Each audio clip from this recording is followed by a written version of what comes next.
विघ्न विनायक मूर्ति की जय। गोपिका जीवन स्मरणं गोविंद गोविंद। जानकी कांत स्मरणं जय जय राम राम।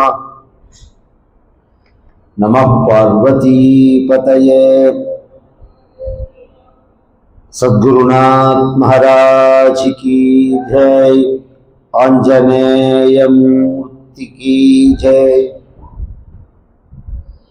स्मृते सकल कल्याण भाजनम यत्र जायते पुरुषस्तमजं नित्यं व्रजामि शरणं हरिं।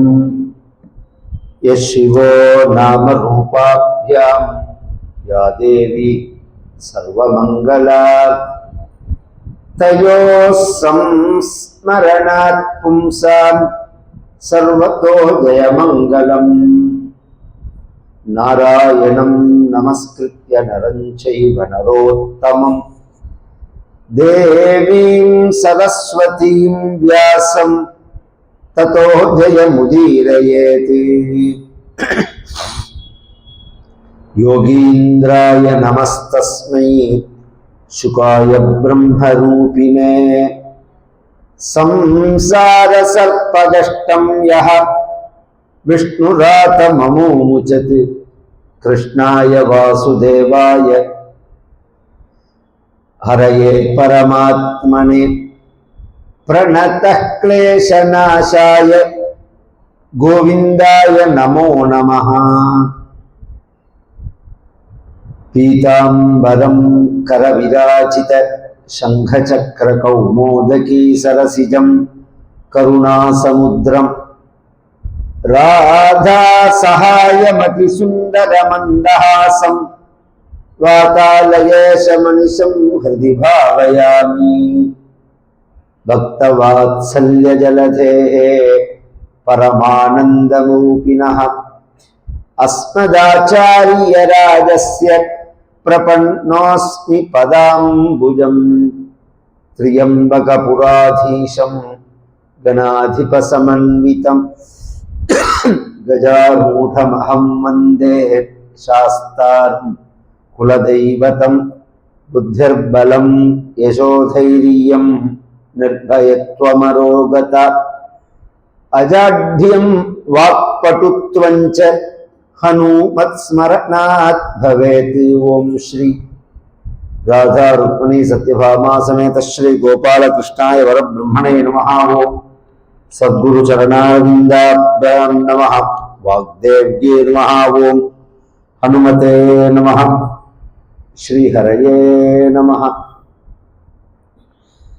सांद्रानंद तनोहरे ननुपुरा दैवासुरे संकरे त्वत्कृत्या अपि कर्मशेषवशतो येतेन याता गतिं तेषां भूतल जन्मनां दितिभुवां भारेण दुरार्दिता। भूमि प्राप विरिञ्चिमाश्रितपदं देवैः पुरैवागतैः। श्रीयपतिயான பரம கருணாமூர்த்தியான பகவான்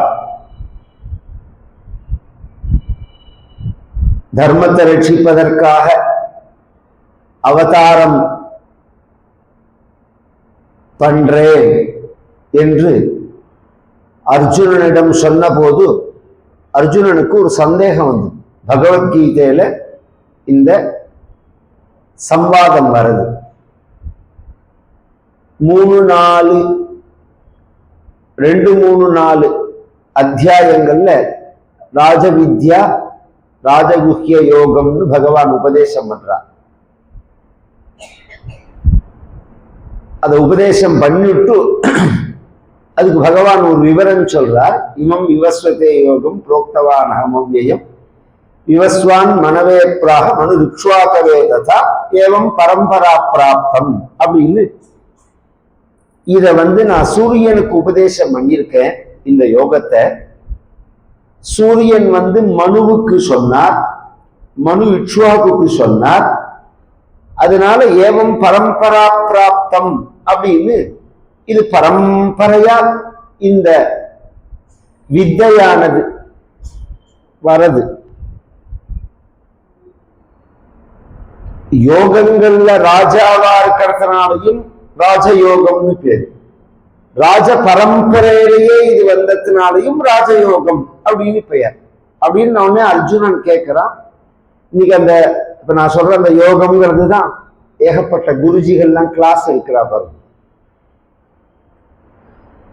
நிறைய பேர் வந்து கிளாஸ் எடுக்கிறா. ஜனங்களும்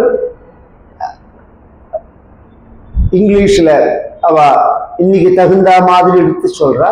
ஜனங்களும் நிறைய அதை ஃபாலோ பண்றவர்கள் இருக்கார்கள். அதுலயே ரெண்டு வகையா இருக்கு. சாஸ்திரோக்தமா அத்வைதத்தை அனுசரிச்சு சங்கர பகவத் பாதால அனுசரிச்சு அதை பத்தி பேசுறவா, பிரஸ்தானத்தை பேசுறவர்களும் உண்டு. மாடனா பேசுறேன்னு தனக்கு தகுந்தபடி எல்லாத்தையும் கலந்து பேசுறவாலும் உண்டு.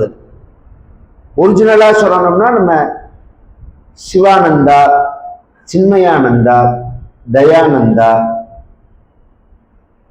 இந்த மாதிரி அதே மாதிரி அந்த அந்த அதை ஃபாலோ பண்ணி வர நிறைய சுவாமிஜிகள் இருக்கா. அவர்கள்லாம் உபதேசம் பண்றது இந்த மெத்தேட்ல தான், யோக மார்க்கத்தை.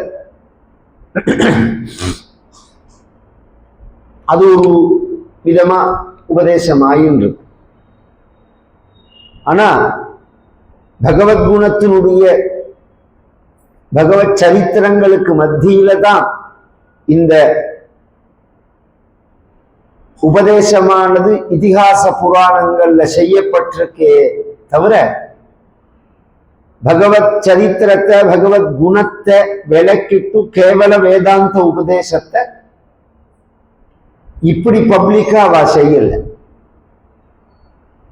அது பாடமா எடுத்துக்கணும். அது ஒரு சன்னியாசிகள்கிட்ட போய் அல்லது ஒரு ஆச்சாரியர்கிட்ட போய் நாம் பாடம் வாசிக்கணும், வேதாந்த பாடங்கள்னு சொல்லிட்டு வாசிக்கணும். பப்ளிக்கா பேசும்போது பகவத் சரித்திரத்தையும் குணத்தையும் சொல்லி அதனுடைய மத்தியில இதை சொன்னாதான்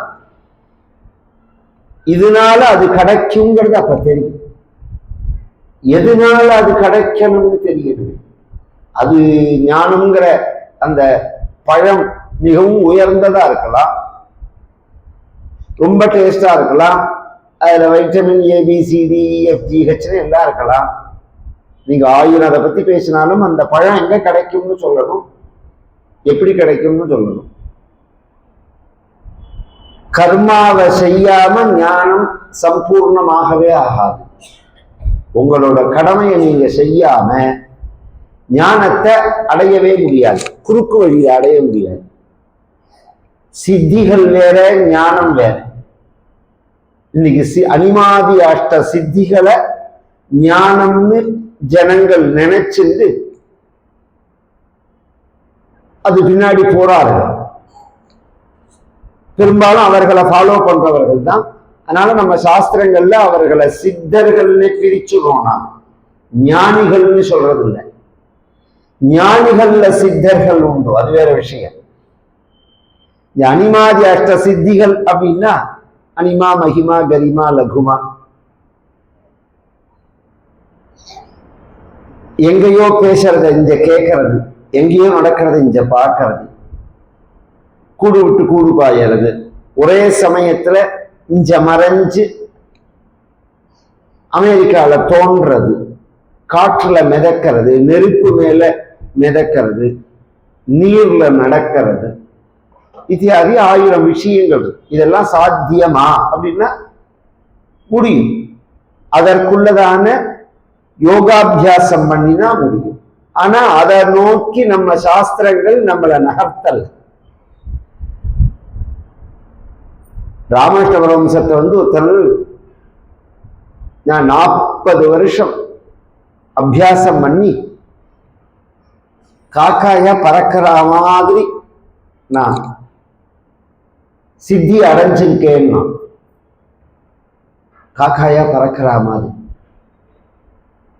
அதுக்கு ராமகிருஷ்ணன் சொன்னார், இதுக்கே 40 வருஷம் சிரமப்படணும்னு. ஒரு சின்ன பாவத்தை பண்ணா காக்காயா பறக்கலாமே.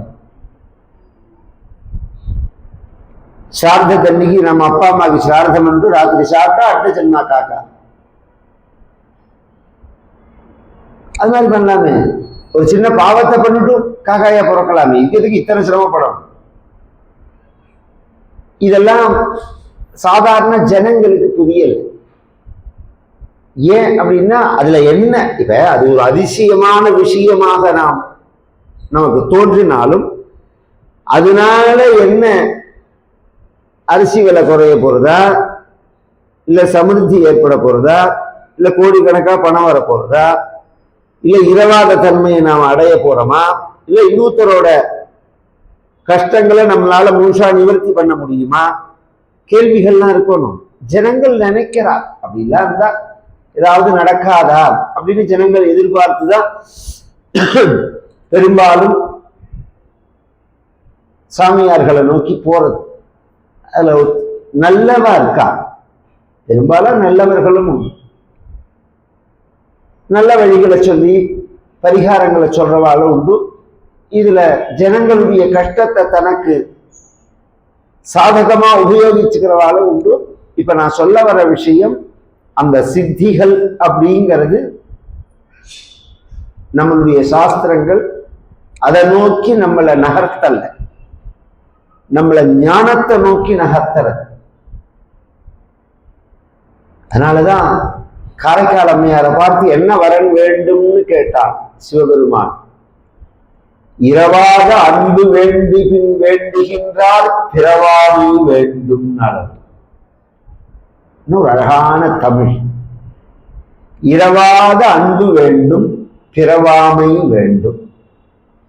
மீண்டும் பிறப்பு உண்டே உன்னை என்றும் மறவாமை வேண்டும். எனக்கு குறையாத பக்தி வேண்டும். ஒரு சமயத்துல கோவிலுக்கு வருதாதான் இன்னைக்கு நேற்று பேசுறத கேட்டேன். இன்னைக்கு கோவில் கமிட்டிக்காரால்கிட்ட கேட்டேன். காத்தாலெல்லாம் இவ்வளவு சீக்கிரமா ஜனங்கள் வராலே, எல்லா நாளும் இருக்குமா அப்படி கூட்டம்னு கேட்டேன். இருக்காது. கார்த்திகை மாசத்தினால வரா, சாதாரணமா எல்லா நாளையும் லிமிட்டடா 15-20 பேர் தான் இருக்கும்.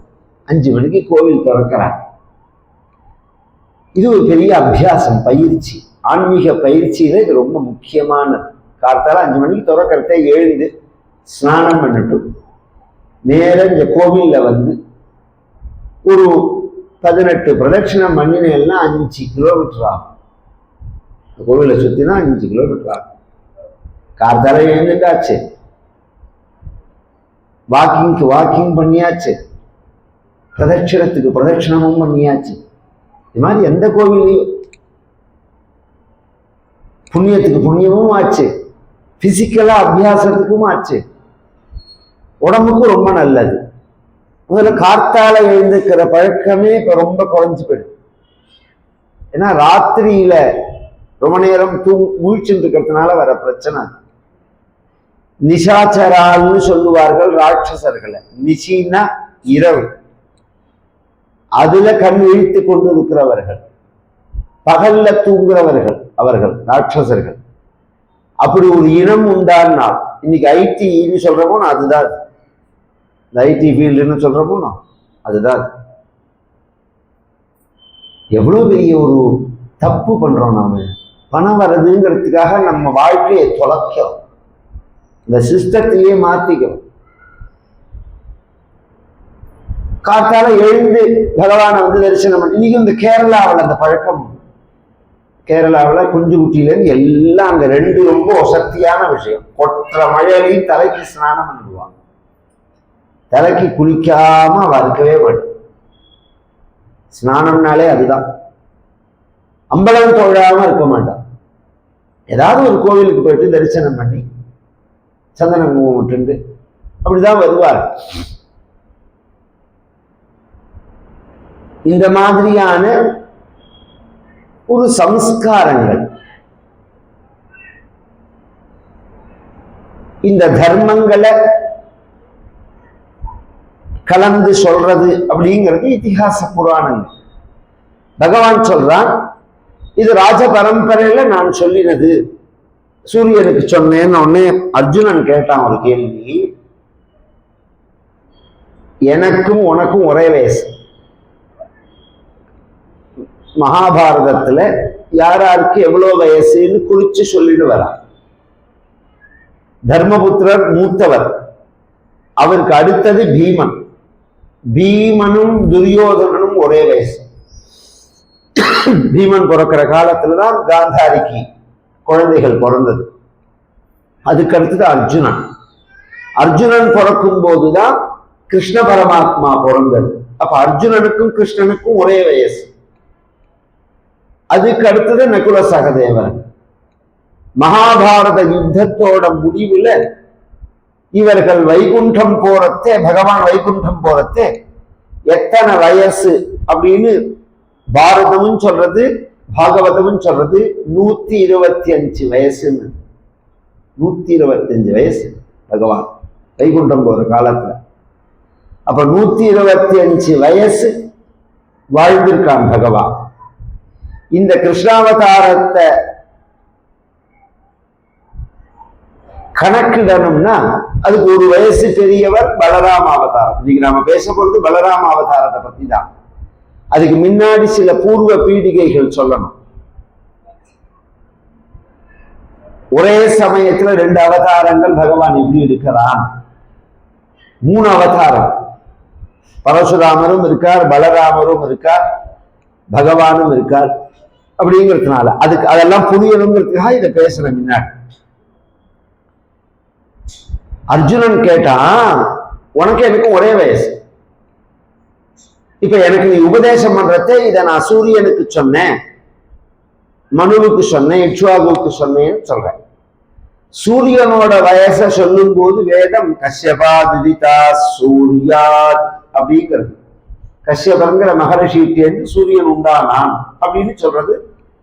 இதெல்லாம் நமக்கு புரியறதுக்கு, பொதுவா நமக்கு புரிஞ்ச மொழியில தான் முதல்ல பேச முடியும்.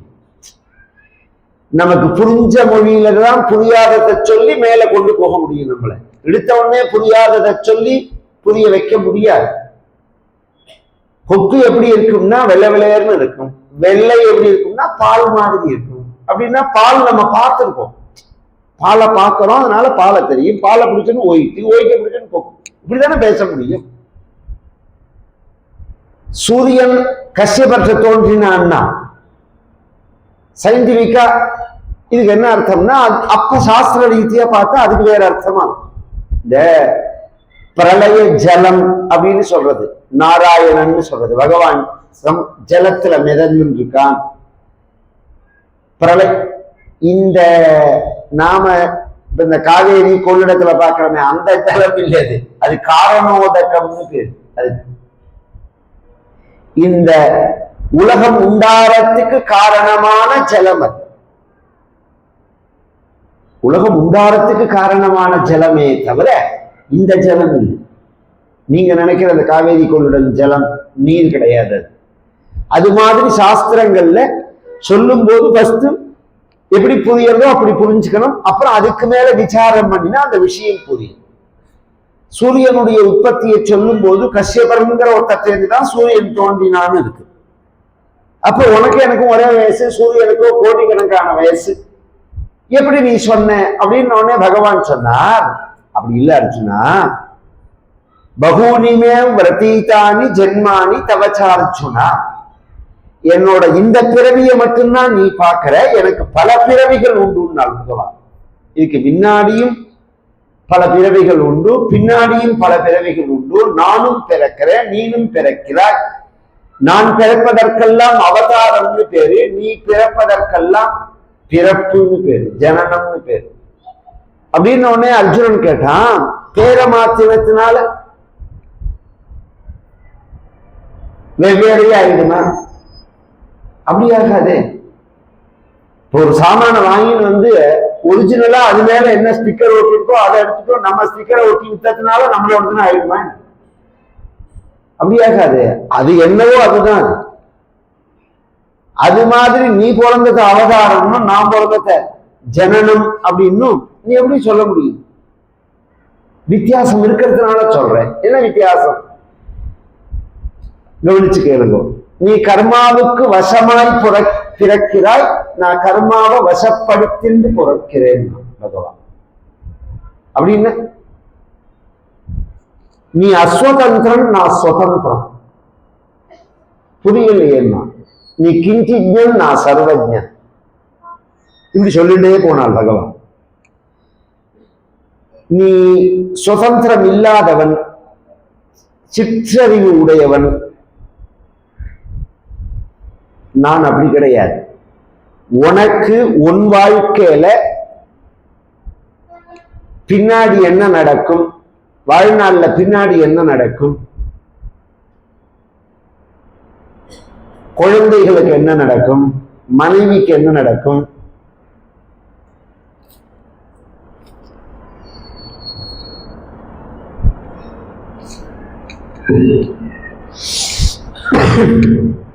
இதெல்லாம் நமக்கு தெரியாது. அதை தெரிஞ்சுக்கணும்னு ஆசைப்பட்டிருந்தா ஜாதகத்தை தூக்கி நான் அலையணும். அது சரியா தவறான்னா சரி இல்லை. ஜாதகம் எப்போதும் பார்த்துட்டே இருக்கக்கூடாது. ஒரு கல்யாணம் கார்த்தி விசேஷம், நாம் ஒரு முயற்சி பண்ணி அது கை கூடல்ல, இல்ல ஒரு பெரும் முயற்சியை பண்றோம், அது பண்ணினா சரியா வருமா, இந்த மாதிரி ஒரு சமயங்கள்ல தான் ஜாதகம் பார்க்கணுமே தவிர எப்ப பாரு யாரை பார்த்தாலும் மஞ்சள் எடுத்துன்னு ஜாதகம் பார்க்கிறேன். இதுல என்ன பிரச்சனைன்னு எனக்குள்ள பிரச்சனையை சொல்லிக்கிறேன். நான் கதையில சொல்லும் போது சாஸ்திரத்தை சொல்றேன். ஜாதகம்ங்கிறது ஒரு சாஸ்திரம் அப்படின்னு சொல்றேன். ஜோதிடம்ங்கிறது பொய்யா உண்மையா அப்படின்லாம் இன்னைக்கு மக்களுக்கு சந்தேகம் இருக்கு பத்தியில. முதல்ல ஜோதிடம்னா நீங்க என்னன்னு தெரிஞ்சிருந்தாதான் அது பொய்யா உண்மையான்னு தெரியும். ஜோதிடம் 3 பாகமா பிரிஞ்சிருக்கு. ஒண்ணு வானவியல், வானங்கள்ல உள்ள இந்த கிரகங்கள் நகர்வுகள் இருக்கு பாருங்க, அது அதை குறிக்கிறது தான் பஞ்சாங்கம். அது உண்மையா பொய்யான்னா உண்மை. இன்னைக்கு அமாவாசை என்ன அமாவாசை வருது, பௌர்ணமாசை என்ன பௌர்ணமாசை வருது, கிரகணம்னா கிரகணம் வருது, அது கரெக்ட். அடுத்தது நம் வாழ்க்கையில நாம் எடுத்துட்டோம்னா நாம பிறந்த டயம், அதை வச்சுன்னு பண்ணப்படுற லக்னம் ராசி நட்சத்திரம், அது உண்மையானா அது உண்மை. இப்ப இந்த 3ல 2 உண்மை. 3வது என்னன்னு சொல்றேன். நம்ம ஜாதகப்படி ராகுவும் சுக்கிரனும் சந்திரனும் குருவும் செவ்வாயும் சூரியனும் சனியும் இங்கங்க இருக்கிறத வச்சு இந்த பலன்னு சொல்லும் போது அது உண்மையா பொய்யா அப்படிங்கிறதே தான் டிஃபரன்ஸ் ஒப்பீனியன் வருது. சில பேருக்கு சொல்றது பொருந்தறது பலிக்கிறது, சில பேருக்கு சொல்றது பொருந்தல்ல பலிக்கல்ல. இதனால இப்ப நான் முன்னாடி சொன்ன 2 பெரிய சாஸ்திரத்தை பொய்யும் சொல்ல முடியாது. நீங்க உங்களுக்கு ஏற்படுற தனி லாப நஷ்டத்தை வச்சுண்டு ஒருத்தன் கஷ்டப்படுறான்னா அதை வச்சுண்டு இந்த கவர்மெண்டே சரியில்லைன்னு சொல்லலாமா? கவர்மெண்ட்ங்கிறது எவ்வளவு பெரிய சிஸ்டம். அதுல எவ்வளவு நல்லவாளும் இருக்கா, எவ்வளவு உழைக்கிறா. இந்த தேசத்தை காக்கிறதுக்கு எத்தனை ராணுவ வீரர்கள், எத்தனை போலீஸ்காரர்கள், எத்தனை கஷ்டப்படுறாங்க. இதெல்லாம் பார்த்துதான் நம்ம கஷ்டத்தை பார்க்கணும். நாம் அப்பதான் புரியும். அது இது கொஞ்சம் புஷ்பாஞ்சலிக்காக நாதஸ்வரம் அதை முடிஞ்சோடனே சொல்றேன்.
ஒரு சுற்று தானே, 2 சுற்று.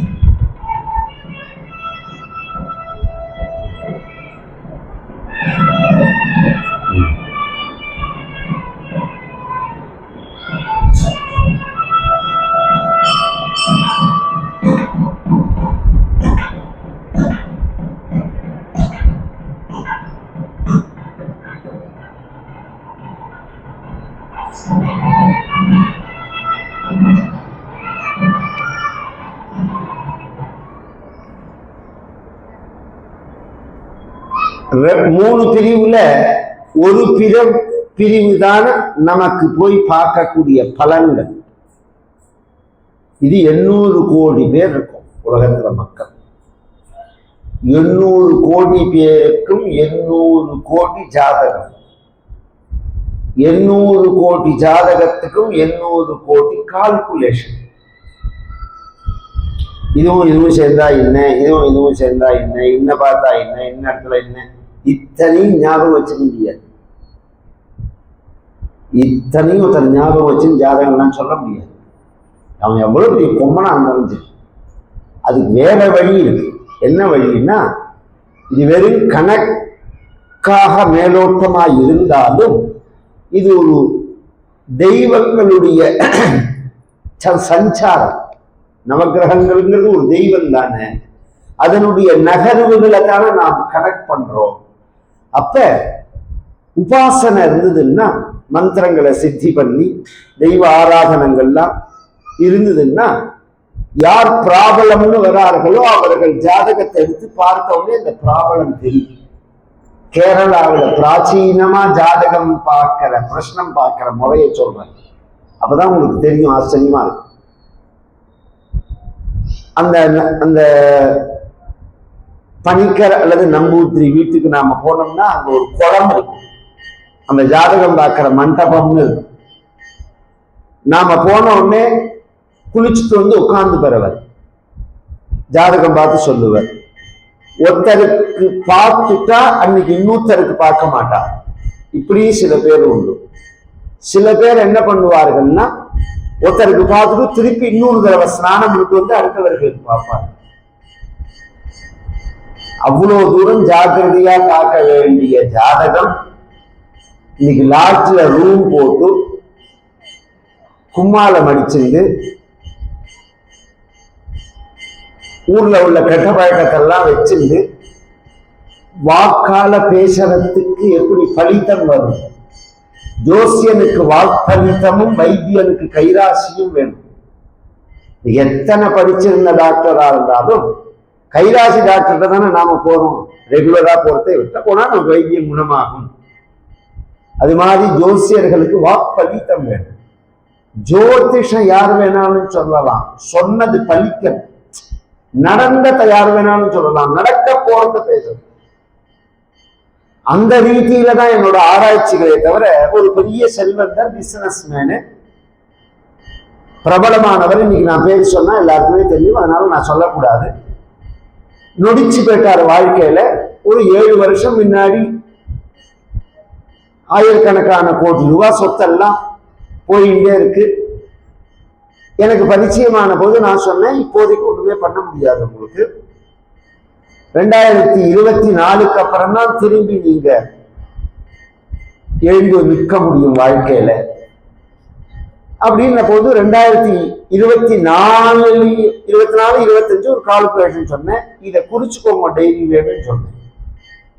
அவர் 21, 22 எல்லாம் பெரிய கஷ்டங்கள். அப்ப போன் பண்ணி எங்கிட்ட ஆறுதல் வார்த்தை கேட்பேன். அண்ணா, உங்க மாமா, நான் உங்க வார்த்தையை தான் நம்புறேன், அப்பப்ப இந்த டைரி எடுத்து பார்ப்பேன், நான் சௌக்கியமாயிடும். ஏன்னா தலைக்கு மேல அப்படி இருக்கு மாமா. இப்ப 1 ரூபா 2 ரூபா பிரச்சனை இல்லை. நான் சொல்றதெல்லாம் 600 கோடி 1000 கோடி இது மாதிரி பிரச்சனை. ஒரு நாளைக்கு 100 இடத்துல கேஸ் நடக்கும் அவர் பேர்ல.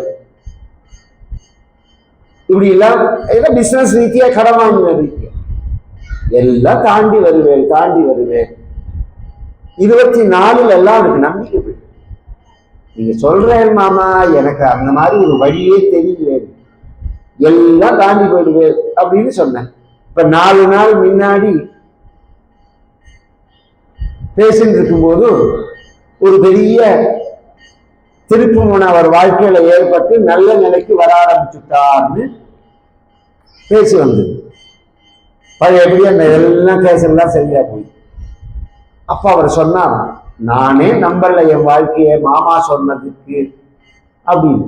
நான் சொல்ல வர விஷயம் என்னன்னா, இது மாதிரி நான் ஏதாவது 1-2 சம்பவம் சொன்னேன்னா உடனே போனை பண்ணி சாமி ஜோசியம் பார்க்கணும். என்னத்துக்கு பார்க்கணும்னா சும்மா பார்க்கணுங்கிற. எவ்வளவு பெரிய வேலை நடக்கிறது, எவ்வளவு பெரிய விவகாரத்துல இருக்கும். இந்த சும்மா ஜோசியம் பார்க்க கூடாதுங்கிறதுக்காக சொல்ல வரேன்.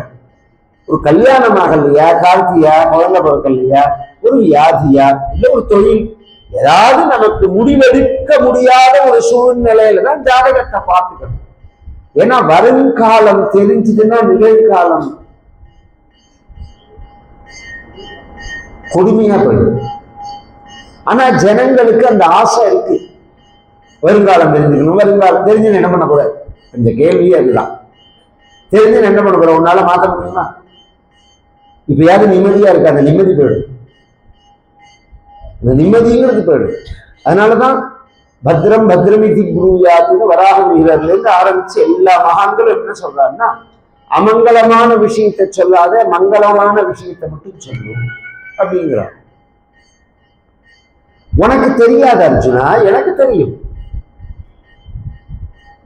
எனக்கு என்ன தெரியும்னா என் வாழ்க்கை மட்டும் தெரியும் இல்ல, உன் வாழ்க்கை தெரியும். உலகத்துல உள்ள எல்லா ஜீவராசிகள், பிரபஞ்சத்தோட இயக்கம், இதை எப்ப என்ன நடக்கும், யாருக்கு என்ன நடக்கணும், யார் யார் என்ன கர்மா பண்ணிருக்கா, என்னென்ன பிறவியா பிறக்கணும், என்னென்ன சௌக்கியத்தை அனுபவிக்கணும், என்னென்ன கஷ்டத்தை அனுபவிக்கணும், எந்த நிமிஷம் எந்த செகண்ட் என்ன நிகழ்வு நடக்கணுங்கிற அத்தனை குறிப்பும் ஒரு நோட்டு இல்லாம சீட்டு இல்லாம என்னோட விரல் நகை நுனியில உண்டு.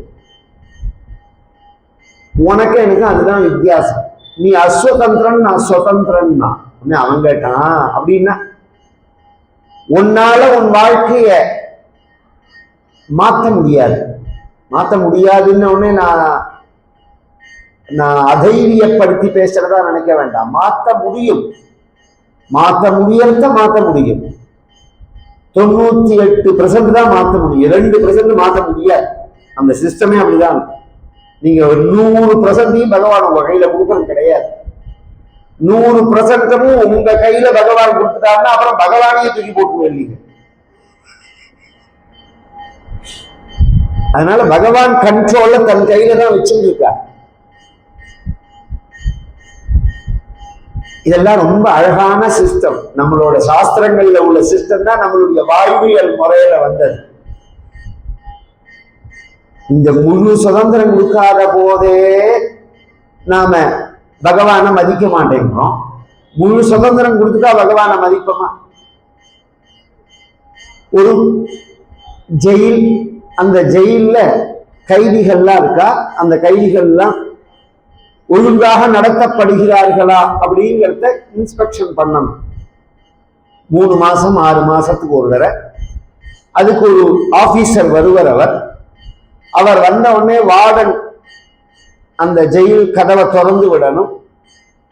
உள்ள போவர், சேர் போடணும், அதுல உட்கார்ந்து பெறவர். கைதிகள் எல்லாம் கூப்பிட்டு கேட்பர், உனக்கு சாப்பாடு சரியா இருக்கா, உன்னை அடிச்சு துன்புறுத்தாம இருக்கால, சாப்பாடு குவாலிட்டியா இருக்கா, இதெல்லாம் கேட்பர். அவர் அப்படி என்கொயரி பண்ணும்போது இந்த வார்டன் திறந்து விட்ட கதவை பூட்டிட்டு கதவு பக்கத்துல நிற்கணும். இது ப்ரொசீஜர். இப்படி சேர போட்டு உட்கார்ந்து இருக்கிற அந்த ஆபீசர்ட்ட ஒரு கைதி வந்தான். ஐயான்னா, என்னப்பான்னா, நீங்களும் நானும் ஒண்ணும். இவன் சொல்ற வார்த்தை மாதிரி அர்ஜுனன் சொன்னது, நீனும் நானும் ஒண்ணும். என்னப்பா சொல்ற, புரியலன்னா, நீனும் ஜெயிலுக்குள்ள இருக்க, நானும் ஜெயிலுக்குள்ள இருக்கேன், நீனும் கம்பி என்ற, நானும் கம்பி என்றேன். உண்மையாகுமா? மேலோட்டமா பார்த்தா ஜெயிலுக்குள்ளதான் இருக்கா, சேர்ல தான் உட்கார்ந்து இருக்கா அப்படிங்கிறதுக்காக ரெண்டு பேரும் ஒண்ணுன்னு சொல்ல முடியுமா? இவர் எப்ப சொல்றாரோ அப்ப அந்த வாசல்ல இருக்கிற வார்டன் கதவை திறக்கணும். அவன் எப்ப திறக்கிறானோ அப்பதான் இவன் தப்பு இருக்க முடியும்.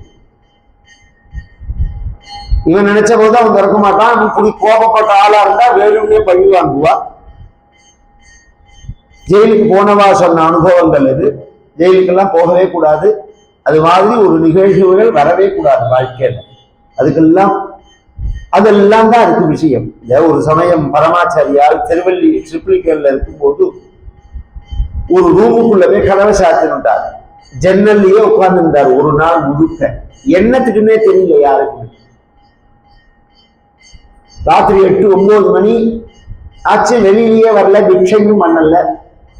மறுநாள் காத்தாலையும் எல்லாருக்கும் ஒரே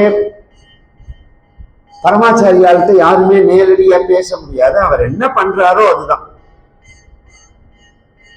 இந்த ப்ரோக்ராம் பிளானிங் திட்டம் இப்படி எல்லாம் கிடையாது.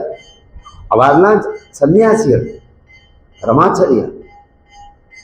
அதனால அவ என்ன பண்றாளோ அவ பின்னாடிதான் போலாம். என்ன நடக்க போறதுன்னு தெரியாது நமக்கு. அப்ப ஒரு 8 மணி வாக்குல மடத்து சிப்பந்தி ஒருத்தரை கூப்பிட்டு, கொஞ்சம் ஜாதகம் குறிக்கிற வள்ளுவர்னு ஒருத்தர் இருக்கா, இது என்ன தெரிஞ்சுக்கோங்க. கண்டவன் கேட்டவன்றெல்லாம் ஜாதகம் குறிக்க கூடாது. ஒரு காலத்துல வள்ளுவர்கள், அந்த வள்ளுவர் அந்த வகையை சேர்ந்தவர் தான். திருவள்ளுவரோட பெயர் நமக்கு தெரியாது. வள்ளுவர்னு சொல்றமே தவிர வள்ளுவர்கள்னு சில பேர்கள். கேரளாவில் அவர்களை பணிக்கர்கள்னு சொல்லுவார்கள்.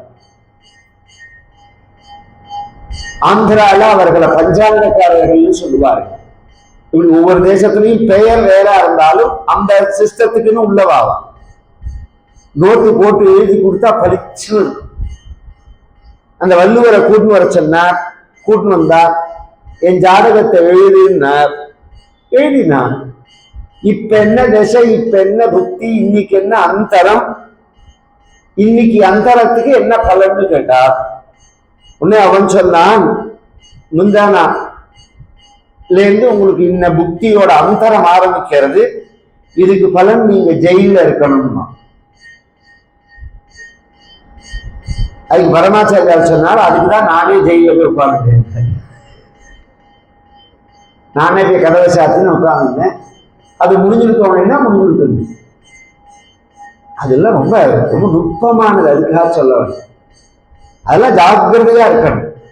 அந்த மாதிரி ஒரு தோஷங்கள்லாம் வராதபடிக்கு இந்த சின்ன சின்ன செகண்ட்ல போற மாதிரி உள்ளதெல்லாம் மாத்துறதுக்கெல்லாம் துர்கைய பூஜை பண்ணினா அதெல்லாம் மாறும். சர்வாரிஷ்டஹர துர்கா சாந்தின்னு இந்த ஜெயிலுக்கு போற பிரச்சனையை மாத்துறதுக்கு இது மாதிரி உள்ள விஷயங்களுக்கு நாம சாஸ்திர ரீதியா உள்ள விஷயத்தை சொல்றமே தவிர நாம நார்மல் ஜோசியர் கிடையாது. போர்டை மாட்டிட்டு காத்தால 9ல இருந்து ராத்திரி 4 மணி வரைக்கும் இந்த ஜாதகம் பார்க்கப்படும். நேற்றுக்கு யாரோ ஒருத்தர் கேட்கிறா, ஜாதகம் குறிச்சு தெரியுங்களா சாமி? அவளுக்கு நான் ஏதோ ஜோசியத்தை பத்தி சொல்றதுனால அவ கேட்கிறா. இதெல்லாம் நான் குறிச்சா கூட வள்ளுவத்தை தான் குறிக்கணும். அதுக்குன்னு உள்ளவாவா நோட்டு போட்டு அவர்கள்ட்ட தான் எழுத சொல்லணும்.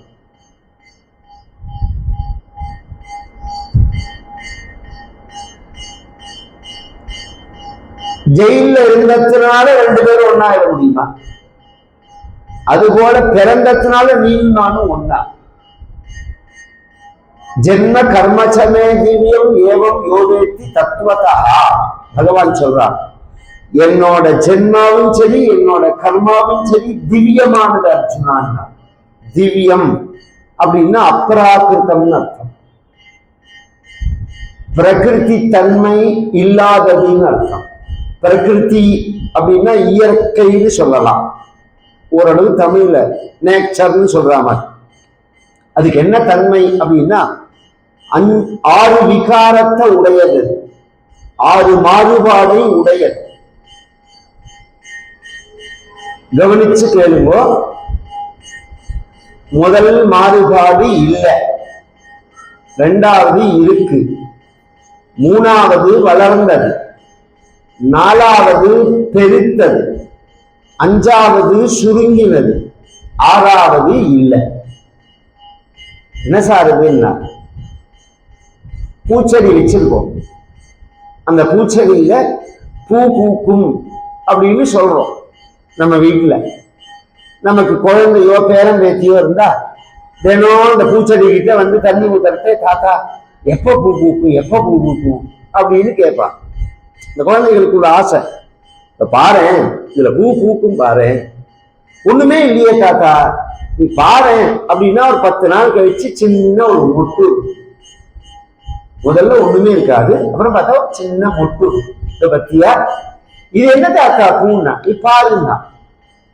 முதல்ல ஒண்ணுமே இல்லை, அப்புறம் ஒரு சின்ன மொட்டு இருக்கு, அப்புறம் அந்த மொட்டானது வளர்ந்தது, மலரல்ல வளர்ந்தது.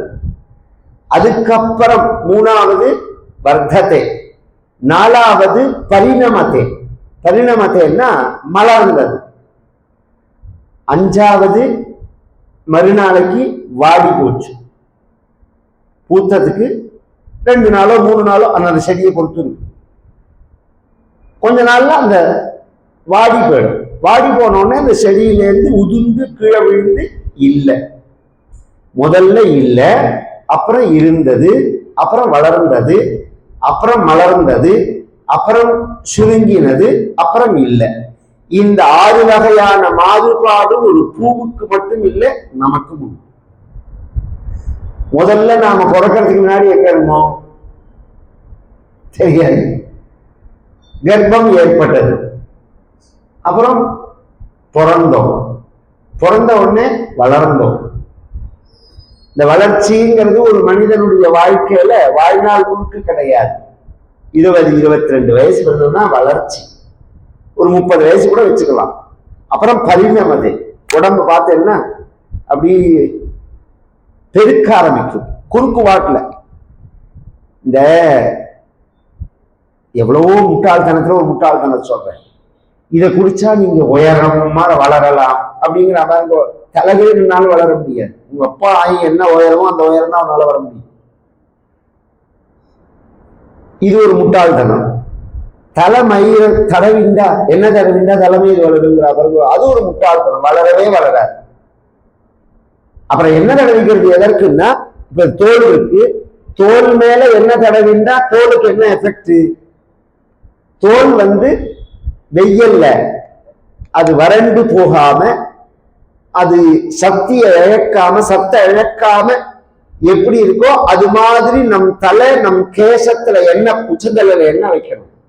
எங்கேயுமே என்ன தடவிக்கலனாலும் உச்சந்தலையில கொஞ்சம் எண்ணெய் வச்சுக்கோன்னு சொல்லுவா கிராமங்கள்ல பழக்கத்துல. அப்பதான் தலை சூடாகாம இருக்கும் அப்படிங்கிறதுக்காக. நீங்க அந்த எண்ணெய் வளர்க்கிற பழக்கம்லாம் கிடையாது. என்னமோ பல்லு தேய்க்கிற கிரீம் மாதிரி எதையோ தடவிக்கிறான். அது மட்டும் இல்ல, ஒரு நாளைக்கு இப்படி சுருண்டா மாதிரி இருக்கு, ஒரு நாளைக்கு இப்படி நீண்டா மாதிரி இருக்கு, ஒரு நாளைக்கு படர்ந்தா மாதிரி இருக்கு.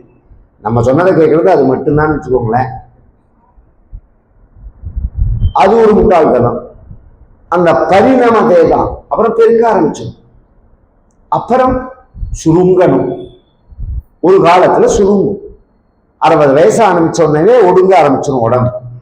80 வயசு 90 வயசெல்லாம் நம்ம பாட்டி எல்லாம் பார்த்தோம்னா இப்படி அந்த தோலை இப்படி ஆட்டி பார்க்கலாம். என்ன பாட்டி இப்படி இருக்குன்னா, வயசா எடுத்தோம் அப்படிதான் இருக்கும் அப்படின்பா. நரம்பு இருக்கும், எலும்பு இருக்கும், சதை இருக்காது. உண்மையான ஆரோக்கியம் அதுதான்.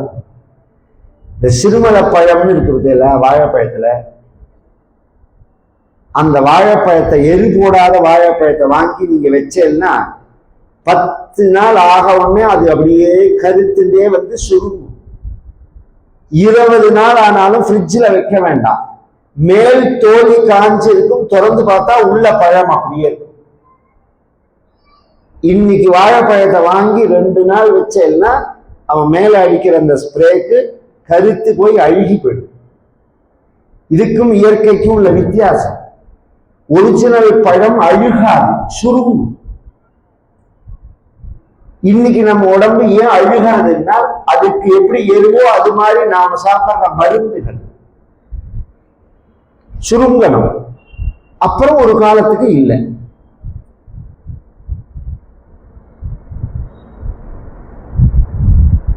முதல்ல இல்லை, அப்புறம் இருந்தது, அப்புறம் வளர்ந்தது, அப்புறம் பெருத்தது, அப்புறம் சுருங்கினது, அப்புறம் இல்லை. இந்த தன்மை இயற்கைக்கு உண்டு, பகவானுக்கு அது கிடையாது. அதான் விஷயம். கிருஷ்ணாவதாரம் ராமாவதாரம்னு நாம சொல்றோம். ராமாவதாரத்துல 11,000 வருஷம் ராமர் இருந்தார்னு ராமாயணம் சொல்றது. கிருஷ்ணாவதாரத்துல 125 வருஷம் பகவான் இருந்தான்னு கிருஷ்ணாவதாரம் சொல்றது. அந்த 125 வருஷம் கிருஷ்ணனுக்கு தள்ள நரைச்சு போச்சு, பல்லெல்லாம் கொட்டி போயிடுது, சொட்டை விழுந்தது தலையில, கம்ப உமின்னு நடந்தார், அப்படிதான் உண்டா. உபப்ளாவியங்கிற நகரத்துல 125 வயசுல சஞ்சயன் பார்க்கிறான் பகவான். தூதுக்கு வந்தவன் எப்படி இருந்தார் பகவான்னா, 25 வயசுல எப்படி இருக்கணும் அப்படிதான் இருந்தான். 25 வயசுல பகவான் எப்படி இருக்கணும் அப்படிதான் இருந்தான். அப்படின்னு கிருஷ்ணர் படங்கள் எல்லாம் பாருங்க, எல்லாம் ஒரே மாதிரிதான். எங்கேயாவது வயசான கிருஷ்ணர்னு உண்டா, தலை நரைச்ச ராமர் அப்படின்னு உண்டா? அப்படிலாம் கிடையாது. அப்ப நாம் இந்த கதைகளை கேட்கும் போது ஒன்ன மனசுல வாங்கிக்கணும், மனிதனாக கடவுள் பிறந்ததுக்காக மனிதனோட தர்மங்கள்லாம் பொருந்தாது. இந்த அதிமேதாவி ஒருத்தன் கேட்கிறான், பிறந்தார்னா அவர் எப்படி கடவுள் ஆக முடியும், பிறந்த இடம்னு ஒண்ணு இருந்ததுன்னா அவர் எப்படி கடவுள் ஆக முடியுங்கிறான். இந்த தோற்றம் தான். காத்தால போய் சமுத்திரத்துல சூரிய உதயத்தை பார்க்கிறோம், சமுத்திரத்துல இருந்து சூரியன் அப்படியே எழும்பி மேல வராது. சமுத்திரக்கரைக்கு போனா, பீச்சுக்கு போனா சூரிய உதயத்தை பார்க்கலாம். அப்படின்னா சமுத்திரம் தான் சூரியனை 10 மாசம் கருப்பா இருந்து வைக்கிறத அறிவு வேணா. அந்த தோற்றம் ஏற்படுறதுக்கு ஒரு இடம் அது. கிழக்கு திசையில சந்திரன் உதயமானான் அப்படின்னா கிழக்கு திசைக்கும் சந்திரனுக்கு சம்பந்தமே கிடையாது. இன்னும் சொல்ல போனா கிழக்கு திசைன்னு ஒண்ணு கிடையாது. நாம நம்மளுடைய விவகாரத்துக்காக அப்படி வச்சுக்கிறோம். இங்கிருந்து டெல்லியில உள்ளவர்களை வடக்கத்தியர்கள் அப்படின்னு தமிழ்நாட்டுக்காரா சொல்றா. திருச்சிக்காரனுக்கு மெட்ராஸ்காரனே வடக்கத்தியன் தான், இங்கிருந்து வடக்கத்தியன் தான். அப்ப திசை மாறுறதும். அதுபோல தெய்வங்களை பத்தி நாம கதைகள் கேட்கும் போது சில விஷயங்கள் பொருந்தாம இருக்கும். அது தெய்வங்களோட தன்மைன்னு விட்டுடணும். அது இது அடிப்படையா வச்சு கேட்கணும். கிருஷ்ணாவதாரத்துக்கு முன்னாடி பலராம அவதாரம். பலராமர் அப்படிங்கிறவர் யார் அப்படின்னா 2 வகையா சொல்லலாம். எல்லாருக்கும் புதியதா மாதிரி சொல்லணும்னா, மகாவிஷ்ணு படுத்துன்னு இருக்கிற அந்த ஆதிசேஷன் இருக்கார் பாருங்க, அவர் தான் பலராமர். பகவான் அவதாரம் பண்ணும் போது பகவானை விட்டு சிலதெல்லாம் பிரியாது. சங்கம், சக்கரம், கதை, சாருங்கம் அப்படிங்கிற வில்லு, படுத்துட்டு இருக்கிற ஆதிசேஷன், மகாலட்சுமி, வேதம், இதெல்லாம் பகவானை விட்டு பிரியாது. இதெல்லாம் தனியாகவும் அவதாரம் எடுத்து வரும், பகவானோடையும் வரும். 2 வகையாகவும் வரும். ராமாவதாரத்துலதான் கொஞ்சம் விஸ்தாரமா இதை பத்தி சொல்லலாம். மகாவிஷ்ணு ராமனா வந்தார், ஆதிசேஷன் லட்சுமணனா வந்தார், சங்க சக்கரம் பரத சத்ருகுணாலா வந்தது, பரத சத்ருகுணர்களாக வந்தார்கள். கதை விபீஷணனா வந்தது, மகாலட்சுமி சீதையா வந்தார், வேதம் ராமாயணமா வந்தது. வேத பிராச்சேத சாதாசி சாட்சாத் ராமாயணாத்மனா அப்படின்னு. இது கொஞ்சம் விரிவா சொல்லக்கூடிய அவதாரமா ராமாயணம் இருக்கு. ராமாயணத்துல ஆதிசேஷன் தம்பியா வந்தார் ராம அவதாரத்துல. கிருஷ்ண அவதாரத்துல அதே ஆதிசேஷன் அண்ணனா வந்துட்டார், தம்பியா இல்லாம அண்ணனா வந்தார். ஏன் அண்ணனா வந்தார் அப்படின்னா அதுக்கு ஒரு காரணம் ராமாயணத்துல அமையறது. ராமர் பட்டாபிஷேகங்கள்லாம் முடிஞ்சு ராஜ்ய பரிபாலனம் பண்ற காலத்துல சீதை கர்ப்பவதியானால் சீதை பிறந்த வீட்டுக்கு பிரசவத்துக்கு போகல, கௌசல்யா இஞ்சியே இருக்க, சீதையும் இஞ்சியே இருக்கேன்னா ராமனோடய இருக்கேன்னா, கௌசல்யும் சொன்னால் எனக்கு பொண்ணு இல்லை நான் பார்த்துக்கிறேன் அப்படின்னா, சீதைக்கும் ராமனை விட்டு பிரிஞ்சு போறதுக்கு இஷ்டம் கிடையாது. இதெல்லாம் சில பெண்களுடைய ஒரு தனிப்பட்ட மனோபாவம். ஆச்சரியமா இருக்கும். அதை புரிஞ்சுக்கிற ஆத்துக்கார் அமைந்தா பெரிய பாக்கியம். பெரும்பாலும் இது மாதிரி மனோபாவம் உள்ள பெண்களுக்கு அதை புரிஞ்சுக்கிற ஆத்துக்கார் அமைய மாட்டான். பிரசவம்ங்கிறது எவ்வளவு பெரிய கஷ்டமான விஷயம். அந்த சமயத்துல கூட கணவனை விட்டு பிரிஞ்சிருக்க கூடாது. நான் சமீபத்துல ஒரு 10 வருஷம் முன்னாடி ஒரு ஆச்சரியமான சம்பவத்தை பார்த்தேன். ஒரு கணவன் மனைவியில மனைவி இறக்க போறா. மனைவி கன்ஃபார்மா இறந்துருவான்னு டாக்டர் சொல்லிட்டா. அது ஒரு விதமான சூழ்நிலை. கேன்சர் அது ஸ்ப்ரெட் ஆகி லெங்ஸ் எல்லாம் வந்து இன்னும் 6 நாள் இருந்தா பெரிய விஷயம். அதனால நீங்க கிராமத்துக்கு போயிடுங்கோ அப்படின்னே சொல்லிட்டா. எல்லாரும் கிராமத்துக்கு கிளம்புறார்கள். நான் அந்த இடத்துல இருக்கேன். அந்த அம்மா சொல்றா, மணி 10:30 11 மணி ஆயிடுத்து, அப்பா சாப்பிட்டாரான்னு. 10:30 மணிக்கு ரெகுலரா அந்த கணவனுக்கு சாப்பாடு போட்டு அந்த அம்மாவுக்கு பழக்கம். தான் சாக போறோம் 1/2 மணி நேரத்துல அந்த அம்மாவுக்கு தெரியும். 2 நாள்ல சாக போறோம் அப்படிங்கிறது அந்த அம்மாவுக்கு தெரியும். அந்த அம்மா ஒன்றும் அசடு கிடையாது. தான் சாகரத்துக்கு என்னென்ன பண்ணணுங்கிறத முன்னாடி சொல்றா. இன்ன கலர் புடவை எடுத்து வச்சிருக்கேன், அதைத்தான் அடுத்து கட்டணும், வளையல் போடணும், இன்ன நகை போடணும், இன்னார் தான் என்னை தொட்டு குளிப்பாட்டணும், இன்னார் என்னை தொடக்கூடாது, இத்தனை விஷயத்த சொல்லிட்டு போறான்னா அதெல்லாம் சில பேரோட ஒரு அந்த தைரியத்தெல்லாம் நினைச்சா அப்படி நமஸ்காரம் தான் பண்ணணும்.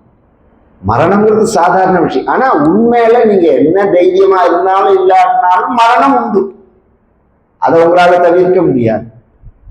அந்த 10:30 மணிக்கு அப்பா சாப்பிட்டாரா, மணி 10 ஆயிரத்து, அப்பாவுக்கு பசிக்கு சாப்பாடு போடணும்னு எனக்கு அப்படியே அழுக வந்து, ஐயோ இந்த பாக்கியத்தை புரிஞ்சுக்கணுமே. சாக போறோம்னு தெரிஞ்சு கணவன் பட்னியா இருப்பான்னு நினைக்கிற மனைவி அமைஞ்சா அது எவ்வளவு பெரிய பாக்கியம் அந்த வாழ்க்கை. அதனாலதானே சம்சாரம் போனா சகலமும் போச்சுங்க. இது ரொம்ப பேருக்கு புரியாது. சீதை அது மாதிரி உள்ளவன், சீதை மாதிரி பக்தி, அது ராமன் புரிஞ்சவன், அது வேற விஷயம். அதெல்லாம் ஆச்சரியமா இருக்கும். இப்படி கர்ப்பமா இருக்கால், மடியில படுத்து தூங்கிட்டு இருக்கிற சமயத்துல சாரர்கள்னு சில பேர் வருவா. இன்னைக்கு நம்ம கவர்மெண்ட்லயும் அந்த சிஸ்டம் தான். நம்ம ஹிந்து சாஸ்திரிய சிஸ்டம் தான். ரா சிபிஐ, எனக்கு சிபிஐ பத்தி எனக்கு தெரியாது. இன்வெஸ்டிகேஷன் சிஸ்டம்ங்கிறது ரா தானே, இன்டெலிஜென்ட் ரா, அப்புறம் இன்னும் சிலதெல்லாம் இருக்கு. இந்த அமைப்புகள்லாம் அன்னைக்கு யார்கிட்ட ரிப்போர்ட் கொடுக்கணும்? பிரதம மந்திரிகிட்ட கொடுக்கணும், உள்துறை அமைச்சர்கிட்ட கொடுக்கணும், அன்னைக்கு கொடுக்கணும் ரிப்போர்ட். இன்னைக்குமே சீஃப் மினிஸ்டர்கிட்ட கொடுக்கணும் அன்னைக்கு. இது சிஸ்டம். இது அதுல இன்னொரு விஷயம், இது மாதிரி ஒரு சூழ்நிலைன்னா எப்ப வேணாலும் அவர்கள் அப்பாயின்மெண்ட் வாங்காம பிரைம் மினிஸ்டரை பார்க்கலாம்னு உண்டு. அவர்களோட ஒரு பவர் அது மாதிரி. அது மாதிரி பார்க்கிற பிரைம் மினிஸ்டர் நமக்கு அமைஞ்சால் பாக்கியம். பார்க்காத ஆளும் உண்டு. ராத்திரி 6 மணி ஆச்சுன்னா இனிமே அவரை பார்க்க முடியாது அமைச்சரை. அவர் தன் நிலையில இருக்க மாட்டார். காலத்தால 7 மணிக்கு 8 மணி 9 மணி ஆகும் அவர் எழுத்துக்கிறதுக்குன்னு சொல்ற நிலையிலையும் இருக்கார்கள் சில பேர்கள். மதிக்ஷயாத்து கிராமிய சுகேஷு சக்தஹா அப்படின்னு லட்சுமண சுவாமி சொல்றார். இந்த கிராமிய சுகங்கள்ல ஈடுபட்டவன்லாம் பதவிக்கு வந்தா நாடு உருப்பிடுமான்னு கேட்டான். பதவிக்கு வரவனுக்கு தனிப்பட்ட விருப்பு இருக்கு, குடும்பம். இந்த புடலங்கெல்லாம் தூக்கி ஓரமா வைக்கணும். நீ எப்ப பதவிக்கு வரணும்னு தீர்மானம் ஆயிட்டியோ அப்ப இந்த தேசம்தான் உனக்கு ஃபர்ஸ்ட். 24 மணி நேரமும் தேசத்தை பத்தின விஷயம்தான். தனிப்பட்ட சௌக்கியம், தனிப்பட்ட விருப்பு வெறுப்புங்கிறதே கிடையாது. அப்படி உனக்கு தேவைன்னா நீ பதவிக்கே வர வேண்டாம். இது என்ன விளையாட்டா? தேசம்ங்கிறது 6 மணி ஆச்சுன்னா அவரை பார்க்க முடியாது, எங்க இருக்காருன்னு தெரியாது, எந்த வீட்டுல இருக்காருன்னு தெரியாது, அது வேற. எந்த வீட்டுல இருக்காருன்னு தெரியாது, என்ன நிலையில இருக்காருன்னு தெரியாது. எல்லாம் தலையில எடுத்துனவன். கிராமிய சுகங்கள்னு பேர். இந்த கிராமிய சுகங்கள்ல ஈடுபடுறவர்கள் பதவிக்கே வரக்கூடாது.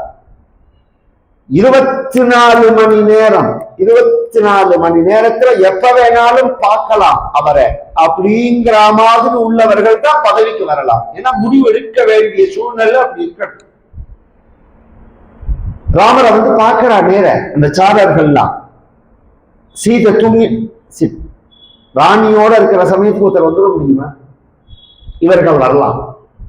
சீதை தூங்கின்னு இருக்கா மடியில வந்து நின்னா என்ன விஷயம்னு கேட்டார். சீதை இருக்காளுங்கிற மாதிரி கண்ணை காமிச்சா பரவாயில்ல சொல்லுன்னா.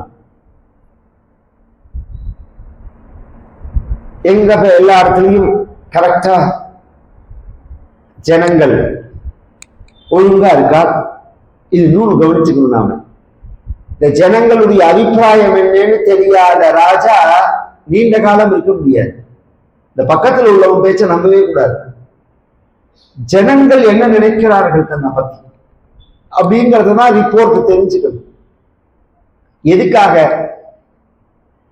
அவன் மேல கேச போட்டு அவன் உள்ள தள்ளுறதுக்கு இல்ல, அந்த தப்பை திருத்திக்கிறதுக்காக. ஜனங்களுக்கு என்ன குறை, என்ன வருத்தம், அவர்கள் என்ன எதிர்பார்க்கிறார்கள் நம்ம கிட்ட. இது ஒரு ஆச்சரியம். இது ராமர் காலத்துல குடியரசு கிடையாது, முடியரசு.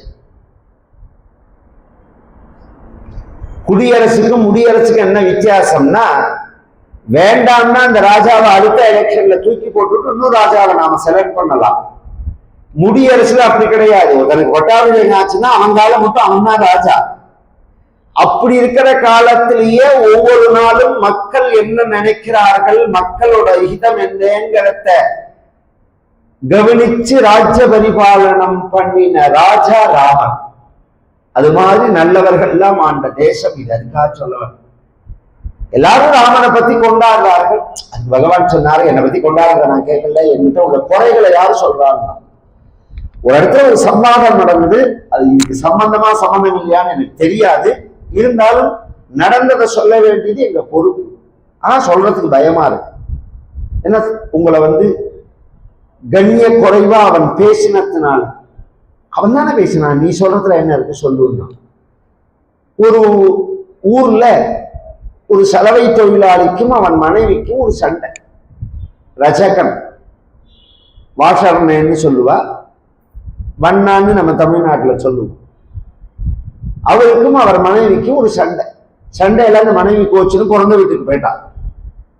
போய் 2 மாசமோ என்னமோ ஆச்சு, வரவே இல்லை. உடனே சொந்தக்காரெல்லாம் சேர்ந்து பஞ்சாயத்து பண்ணி கூட்டம் வந்தான். அந்த காலத்துல எல்லாம் அதுக்குதான் சொந்தம் பார்த்து குடும்பம் பார்த்து பெண்ணை கொடுக்கணுங்கிறது. ஏன்னா இது மாதிரி எல்லாம் நடந்ததுன்னா கூட்டு வச்சு பேசி கண்டிப்பா இப்படி எல்லாம் பண்ணக்கூடாது, ஒழுங்காரு, பிள்ளையும் கண்டிப்பா பொண்ணையும் கண்டிப்பா. குடும்பம் பிரியறதுக்கு நம் பெரியவர்கள் விட மாட்டாரு. இன்னைக்கு பரிஸ்திதி என்னன்னா, அந்த குடும்பம் பிரியறதுக்கு காரணமே அந்த பெரியவா. இந்த போனை வச்சுன்னு ஊதுன்னு ஊதி அந்த பொண்ணை வாழவே விடுறது கிடையாது. சுயமா கணவனோட சேர்ந்து குடும்பம் நடத்துறதுக்கே அனுமதிக்கிறது கிடையாது. ஏன்னு நீ அடி காப்பி குடிச்சியா, பல்லு தேய்ச்சியா, கவனிச்சு கேளுங்க. காப்பி குடிச்சியா, அப்புறம் பல்லு தேய்ச்சியா, என்ன பண்ண போற? என்னால ஒண்ணுமே முடியலமா, நான் ஆர்டர் போட்டிருக்கேன் ஸ்விக்கியில, ஸ்விக்கி மாமா கொண்டு வராருன்னு பேத்தி வேற சொல்லும். ஸ்விக்கி மாமாவா? சோறு போடுறவங்க மாமா தானே சொல்லுங்க. இந்த நிலையில இருந்ததுன்னா இதெல்லாம் எங்க போய் முடியும்? இதெல்லாம் என்ன? சரிக்கு கொரோனா வேற வந்து நம்ம வாழ்க்கையில என்ன நடந்தா எப்படி இருக்கணும்ன்றத நமக்கு ஒரு பாடம் சொல்லிட்டு போயிருக்கு. எனக்கு எங்களுக்குலாம் ரொம்ப சந்தோஷம் கொரோனா வந்ததுல. என்ன சார் இப்படி சொல்றேன்னா, ஒரு வகையில சந்தோஷம். எல்லாரும் வீட்டுல சமைச்சு சாப்பிடணும். ஹோட்டல்கிட்டெல்லாம் ஒன்றும் கிடையாது. எல்லாரும் ஒருத்தருக்கு ஒரு வியாதி உண்டா கொஞ்சம் யோசனை பண்ணுங்க. புகை உண்டா, சூழ்நிலை உண்டா, சுற்றுச்சூழல் கெட்டது உண்டா, வியாதி உண்டா? இது மாதிரி எல்லாம் பெரியோர்கள் சேர்த்து வைக்கணும். இன்னும் சொல்ல போனா நல்லோர்கள் சேர்த்து வைப்பார்கள், தீயோர்கள் பிரித்து வைப்பார்கள். இதுதான் அடிப்படை.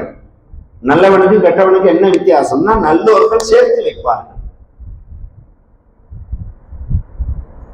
சேர்த்து வச்சார்கள். அவன் அந்த பெண்ணை ஏத்துக்க மாட்டேன்னா, ஏன்னு கேட்டா 2 மாசம் என்னை விட்டு பிரிஞ்சிருந்தா அவளை எப்படி நான் ஏத்துப்பேன்னா, என்னடா ரொம்ப கொண்டற, 10 மாசம் பிரிஞ்சிருந்த சீதையை சேர்த்துக்கலையா ராமன் அப்படின்னு உடனே அந்த சலவை தொழிலாளி சொன்னா, ராமன் சேர்த்துப்பான், நான் சேர்த்துப்பேன். நான் அப்படி ஒரு பெருமை தன்னை பத்தி, அப்படி ஒரு கண்ணியத்தோட வாழ்ந்த தேசம். எல்லாருமே தன்னை பத்தி உயர்வா நினைச்சு வாழ்ந்த தேசம். யாருமே மட்டம் கிடையாது. எல்லாரும் தேவை, எல்லா அமைப்பும் தேவை. இதுல எது உயர்வு எது மட்டம் அப்படி கிடையவே கிடையாது. இந்த உயர்வு மட்டம்ங்கிறதெல்லாம் பின்னாடி வந்த திமிர்னால பண்ண காரியம். இது ஒரு சிஸ்டம். இது எல்லாரும் தேவை அப்படின்னு உடனே ராமருக்கு தோணினது, நாம சீதையை சேர்த்துன்றதுல இவர்களுக்கு விருப்பம் இல்லை போல இருக்கு அப்படின்னு. அதனால சீதையை விட்டுடலாம்னு நினைச்சா. சீதை மேல சந்தேகப்பட்டு இல்லை, கவனிச்சு கேட்கணும். மக்களுக்கு விருப்பம் இல்லை. இந்த மக்களுக்காக சீதையை தியாகம் பண்ணணும்னு ராமன் நினைச்சானே தவிர சீதை மேல சந்தேகப்பட்டு இல்லை. ராஜான்னா எப்படி இருக்கணுங்கிறத சொல்றேன். இங்கிலாந்துல உள்ள பிரிட்டிஷ் ராஜ்யத்துல 2ஆம் எலிசபெத்தோட சித்தப்பா எட்வர்டுன்னு ஒருத்தன். இந்த பழைய பேப்பர் எடுத்து படிங்க, நான் சொல்றது புரியும். அவன் ஒரு டைலர் பெண்ணை காதலிச்சான். 1940 நடந்த கதை. உடனே அங்க உள்ளவர்கள் சொன்னால், இந்த டைலர் பெண்ணை நீ கல்யாணம் பண்ணிட்டேன்னா நீ ராஜாவா வர முடியாது. நீ ராஜாவா வரணும்னா ராஜ பரம்பரையில உள்ளவர்களை கல்யாணம் பண்ணிட்டாதான் வரலாம். இந்த சிஸ்டம் எல்லா நாட்டிலையும், நாம என்னமோ நினைச்சிட்டு இருக்கோம் தமிழ்நாட்டுலதான் தீண்டாமை அது இதுன்னு. இது உலகம் முழுக்க வெவ்வேறு வடிவத்துல எல்லா மதத்திலையும் உண்டு, எல்லா நாட்டிலையும் உண்டு. இது பின்னாடி வந்தது. ஹிந்து மதத்துல மட்டும்தான் இதுன்னு நீங்க நினைச்சுடாதீங்க. தொழில் ரீதியா பிரிக்கப்பட்ட ஏற்றத்தாழ்வுகள் எந்த நாட்டுல எந்த மதத்துல இல்ல இருந்தது. எப்படி இருந்ததுன்னு கேள்வி நான் சொல்றேன். எல்லாம் எழுதி வச்சிருக்கேன், கேட்டு. நான் எனக்கு நேரம் படிக்க தெரியலனாலும், ஏன்னா இந்த விஷயம் இது ஒரு குறிப்பிட்ட காலத்துல மனித சமூகத்துல ஏற்பட்டதான ஒரு பெரிய ஒரு தீய விஷயம். ஜாதிங்கிறது வேற, ஏற்றத்தாழ்வுங்கிறது வேற. இந்த ஏற்றத்தாழ்வை பத்தி தான் நான் பேசுறேன். நீ பண்ணிக்க கூடாதுன்னா நான் பண்ணிப்பேன்னா, அந்த பண்ணதான் பண்ணிப்பேன்னா, அந்த பண்ண பண்ணிட்டா நீ ராஜாவை ஆக முடியாதுன்னா, இன்னும் அவன் சொன்னா எனக்கு ராஜ்யமும் வேண்டாம் மக்களும் வேண்டாம், நான் அந்த பெண்ணை தான் பண்ணிப்பேன். என்னமோ பெருமையா நம்ம காதலுக்காக இவனை கல்யாணம் பண்ணிட்டாலே அந்த டெய்லர் பொண்ணும் அந்த பொண்ணை வந்து சுமங்கலி பிரார்த்தனை வச்சு பூஜை பண்ற அம்மா இல்ல, இவனை கல்யாணம் பண்ணிட்டதே 3வது கல்யாணம். அவன்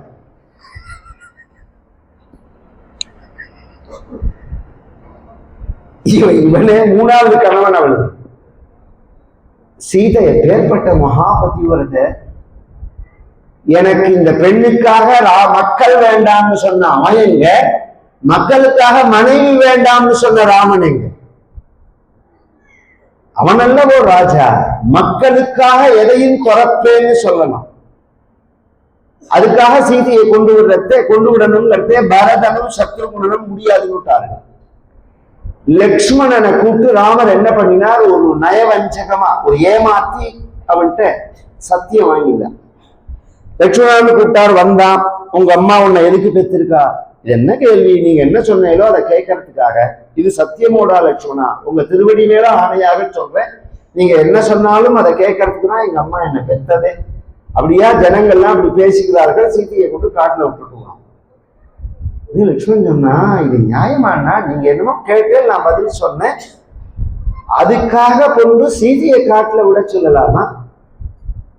திக் திக் கஷ்டதரம் மமைவ புவனே நிர்ஜீவனம் ஜீவனம் மாத்ருத்ரோகமயத்யகம் மணிமுஹு பிராத்ரானியுக்தோஸ்மியதி. உத்தரராமச்சரித்திரம் ஒரு நாடகம்.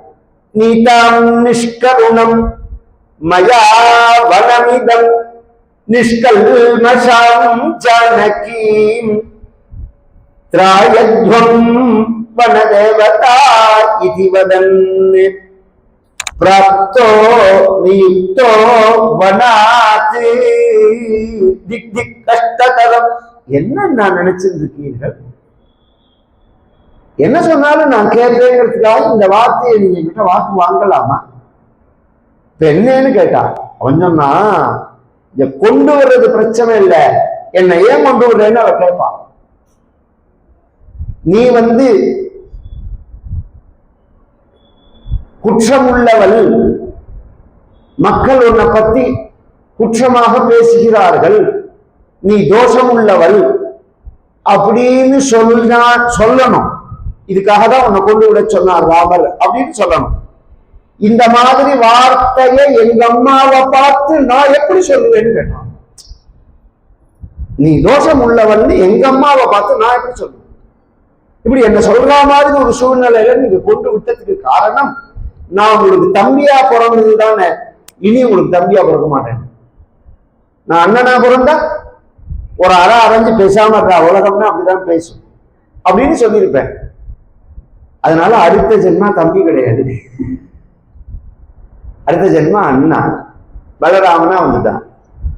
பகவான் கிருஷ்ணனா பிறக்கிறதுக்கு முன்னாடி கிருஷ்ணாவதாரத்துக்கு காரணம் சொல்றார். அதெல்லாம் நாளைக்கு கிருஷ்ணாவதாரத்துல விஸ்தாரமா சொல்றேன். மதுராபட்டினத்தை வசுதேவன் அப்படிங்கிற ஒரு ராஜா ஆண்டுன்னு வந்தான். அவனுக்கு கம்சனுடைய சித்தப்பா பெண்ணான தேவகிங்கிற ஒரு பெண்ணை, இவர்கள்லாம் யாதவர்கள் தான். இங்கிருந்து நாம டெல்லி போற வழியில குவாலியர், ஆக்ரா, மதுரா அப்படின்னு 3 ஊர் வரும். இந்த 3 ஊரும் 3 ராஜதானி, யாதவர்களுடைய ராஜதானி. விஷ்ணி அந்தக, போஜ விஷ்ணி அந்தகர்கள்னு பேர். 3 தீவு யாதவர்களுக்குள்ள. அதுல குவாலியர் ஆண்டவன் கம்சன், மதுராபட்டினத்தை ஆண்டவர் வசுதேவர். தன் தங்கையை கல்யாணம் பண்ணி கொடுக்கிறார்.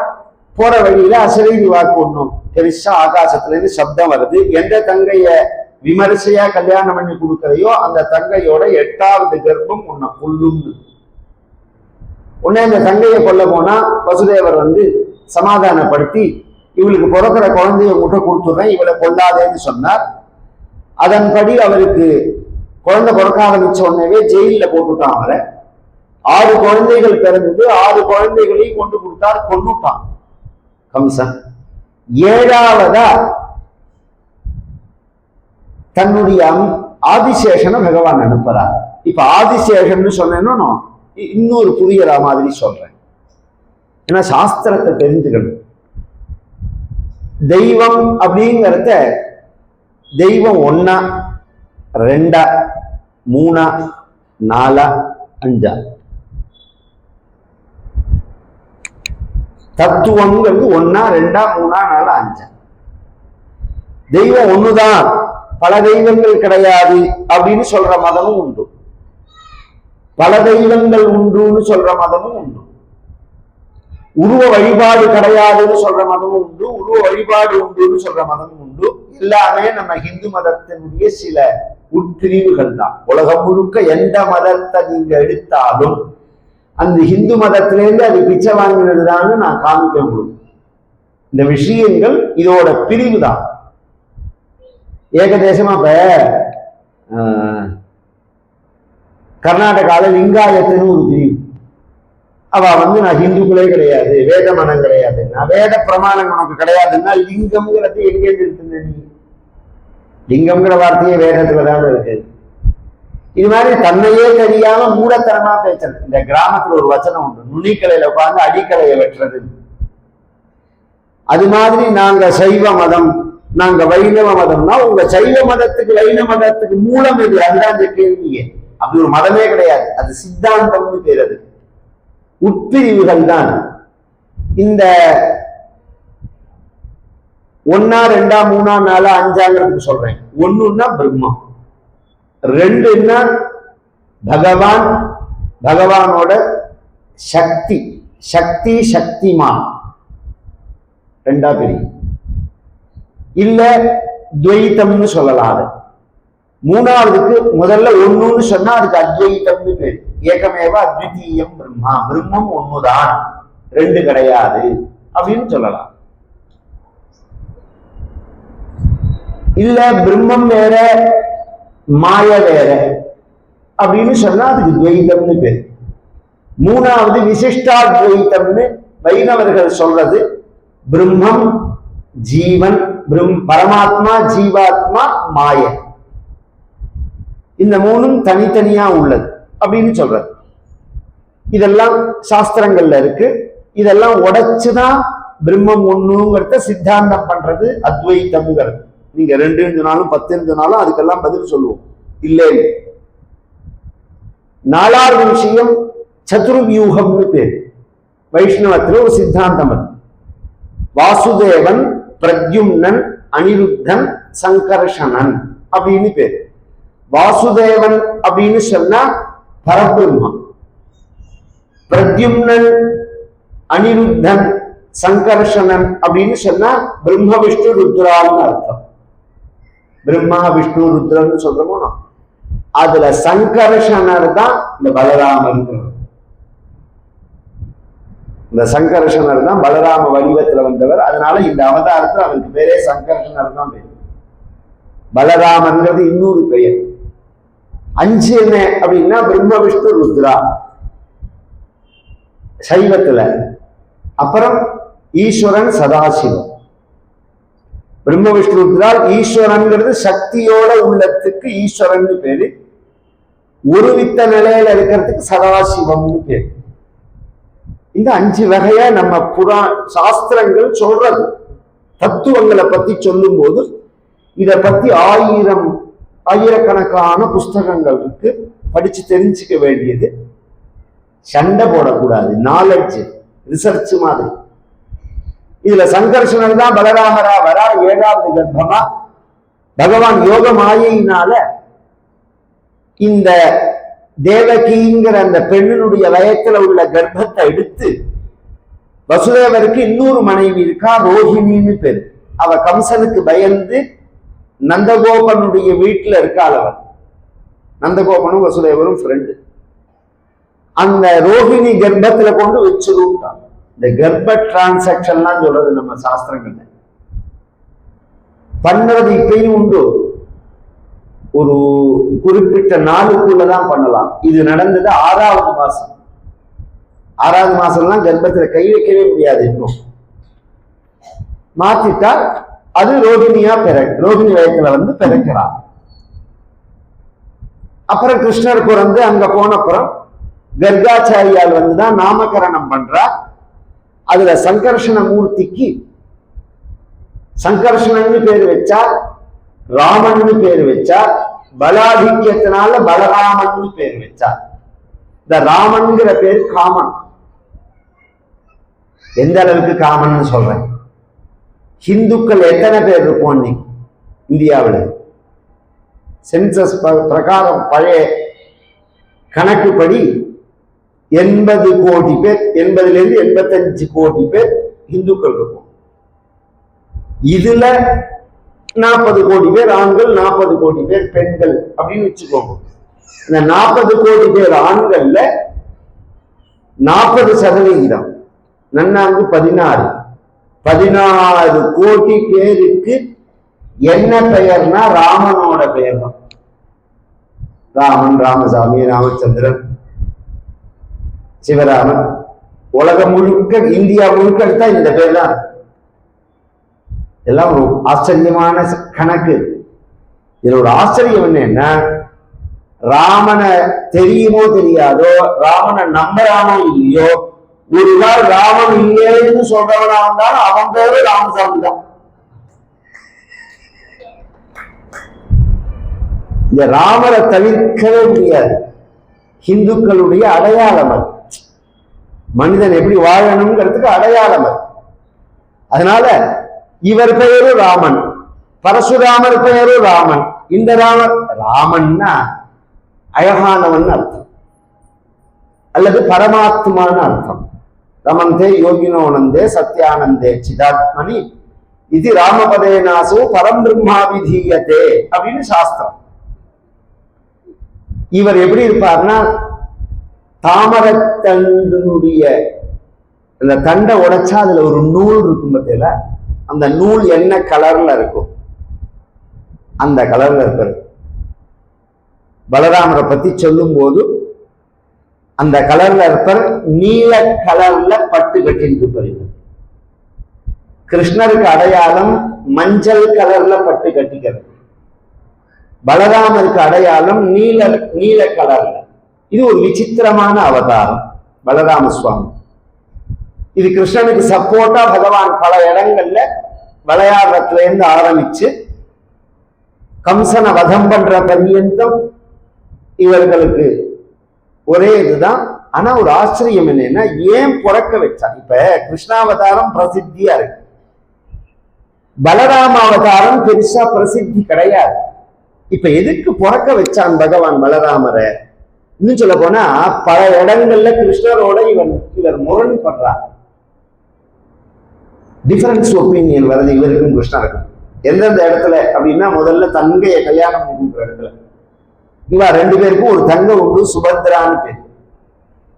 அந்த சுபத்ராங்கிற தங்கைய துரியோதனனுக்கு தான் கல்யாணம் பண்ணி கொடுக்கணும்னு பலராமர் சொல்றார். அர்ஜுனனுக்கு தான் கல்யாணம் பண்ணி கொடுக்கணும்னு கிருஷ்ணன் சொல்றார். துரியோதனன் கட்சியை சேர்ந்தவர் பலராமர். இவ எனக்கு இவரை பிடிக்கும்னு சொல்றது தப்பு இல்லை. அவன் நல்லவனா கட்டவனாங்கிற விஷயம் இருக்கும். தனிப்பட்ட முறையில ஒருத்தன் மேல அன்பு இருக்கலாம், அதுக்காக கண்ண முடின்னு அவன் பண்ற அதர்மத்தெல்லாம் நாம அங்கீகாரம் பண்ண முடியாது, அனுமதிக்க முடியாது. அதுக்கு நாம சம்மதம் கொடுக்க கூடாது. கணவனா இருந்தாலும் மனைவியா இருந்தாலும் குழந்தைகளா இருந்தாலும் தப்பு பண்ணா தப்பு தான். இந்த துரியோதனன் மேல அப்படி ஒரு பிரியம் அவரு. என்னத்தினால இந்த பிரியம் வந்தது அப்படின்னா, துரியோதனனுக்கு இவர் கதா யுத்தம் கற்றுக் கொடுத்திருக்கார். கதையை வச்சு எப்படி சண்டை போடணும் அப்படிங்கிறத கொஞ்ச காலம் அஸ்தினாபுர பட்டணத்துல இருந்து ஒரு 6 மாசம் 1 வருஷம் இருந்து இவர் கற்றுக் கொடுத்ததுனால அதுலேருந்து வந்த பிரியம் இது. அவன் பொதுவாகவே ஒருவேளை சோத்தத்தினாலே புத்தி மாறும், எங்க போய் திங்கிறமோ அந்த புத்தி வந்துடும். அதனாலதான் ஜாக்கிரதையா இருக்கணும் சாப்பாட்டுல அப்படின்னு சொல்றது. அதுல இருந்து அவன் பக்கம் மாறி போயிடுது புத்தி. அவனுக்கு தான் கல்யாணம் பண்ணி கொடுக்கணும்னா, இவரோ மூத்தவர், குடும்பத்துக்கு பெரியவர், இவரை மீறி சண்டை காரியம் பண்ண முடியாது. அதனால பகவான் என்ன பண்ணினா, அதுல ஒரு தந்திரம் பண்ணினான். அர்ஜுனன் தீர்த்த யாத்திரை போயிருந்தான் ஒரு சமயம். நீ அப்ப சன்னியாசி வேஷம் போட்டுன்னு துவாரகைக்கு வான்னு சொல்லிட்டான். துவாரகைக்கு வந்தா ஒரு மரத்தடியில உட்கார்ந்து இருந்தா, பலராமருக்கு இதுல எல்லாம் கொஞ்சம் இஷ்டம் உண்டு. கிருஷ்ணர் நேரடியா இதெல்லாம் சம்மந்தப்பட மாட்டார். போய் துவாரகையில போய் அவரை எல்லாரும் தரிசனம் பண்றாருன்னு பலராமரும் அந்த சுவாமிஜியை போய் தரிசனம் பண்ணினார். திருதண்டி சுவாமிகள். இந்த சன்னியாசத்துல 2 வகை உண்டு, அதெல்லாமும் நாம தெரிஞ்சுக்கணும். ஒத்த குச்சி கையில வச்சுப்பா, 3 குச்சி வச்சுப்பா. இந்த ஒத்த குச்சி 3 குச்சிக்கு என்ன வித்தியாசம்னா, தலைய மொட்டை அடிச்சுடணும், பூனல் இருந்தா எடுத்துடணும், ஒரு வேஷ்டி கட்டிக்கணும். இதுக்கு ஏகதண்டம்னு பேர். தலையில உள்ள சிகை எடுத்துக்க வேண்டாம், தோல்ல உள்ள பூனலையும் எடுக்க வேண்டாம். இது ஒரு சித்தாந்தம். 3 தண்டம் வச்சுக்கணும். அதனாலதான் காஞ்சி முதலிய மரபுல வரவர்கள் எல்லாம் பார்த்தா ஒரு குச்சி கையில வச்சுருப்பா. நம்ம அகோபில மடம் ஜிஎன் முதலியவர்கள் எல்லாம் பார்த்தா 3 குச்சி கையில வச்சுருப்பா. திருதண்டம்னு பேர். இந்த அர்ஜுனன் என்ன வேஷம் போட்டிருந்தான்னா திருதண்டி வேஷம் தான் போட்டிருந்தான். ஏன்னா முதல்ல சன்னியாசி வேஷம் போட்டுக்கோன்னு பகவான் சொன்னார். நான் போட்டுக்க மாட்டேன். ஏன்னா ஒரு ஏமாத்துறதுக்கு கூட அந்த வேஷம் போடக்கூடாது அப்படின்னா. அதுக்கு பகவான் சொன்னார், உன்னை நான் சர்வசங்க பரித்தியாகம் பண்ணினா மாதிரி மொட்டை அடிச்சுக்கோன்னு சொல்லல, நீ திருதண்டியா வா அப்படின்னு சொல்ல. வந்தான். பலராமர் வீட்டுக்கு கூட்டு வந்தார், பிக்ஷை பண்ணி வச்சார். அப்புறம் வீட்டிலேயே அவருக்கு தங்கறதுக்கு ஒரு இடம் கொடுத்தார். கிருஷ்ணர் அதெல்லாம் எதிர்க்கிற மாதிரி ஆக்டிங் பண்ணினார். சன்னியாசிகளை வீட்டுக்கு கூப்பிடவும் கூடாது, சாப்பாடு போடவும் கூடாது. இந்த 2 விதமும் இருக்கு சாஸ்திரத்துல.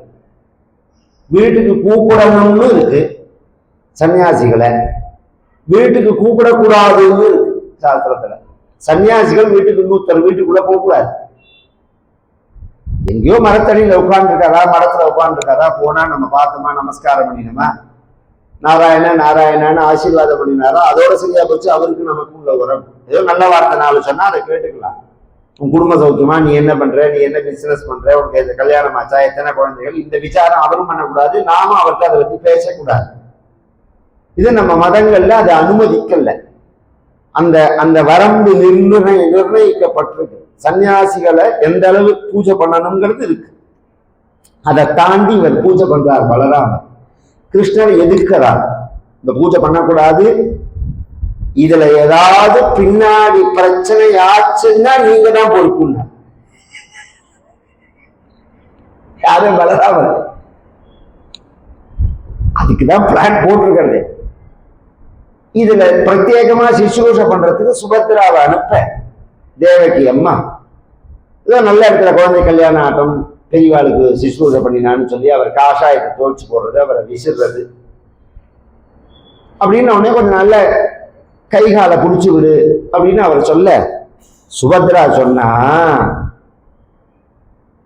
அம்மா தேவகிட்ட வந்து, நீ ஏதோ சுவாமிஜி சிசுரூஷை பண்ணுன்னு சொல்ற, ஆனா 2 காரணத்தினால அவரை பார்த்தா எனக்கு சுவாமிஜியா தோணல.